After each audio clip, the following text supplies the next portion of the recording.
Baba, doktorxonada yetib qolibsiz-ku.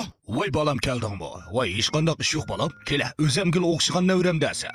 Shapaqliqingdan tortib. Tuba, sizlar og'rib qoldingizmi, baba?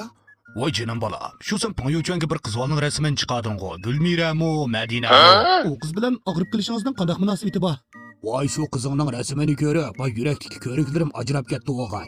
Chaqimman bova, o qiz mening mobitim yurvatime, olima deb yurvatime texi. Voy nem bo'ptika? Seni bunda olima degan qizlarim qosmiki. O ketim cho'qim olima.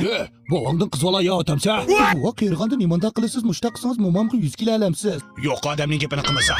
Lekin bova, O'zi bu qeyrg'an bilan yuragim yoshchimi? kim demakchi? A qizning veshingsini menga aytib bersa, men senga 200 ga xunbo aytib beraman. Ashta qilayli balam, ha? Ata veshingsini bile. Lekin bova, menga aytib beraman, lekin o qiz sizni qo'shamdo, yoritamdo, ha? Esingda bo'lsin balam, buvangda pulchaq keltirolmaydigan qiz yo'q. 36 da 9 graduslik qizg'inlik bilan keltiraverdim.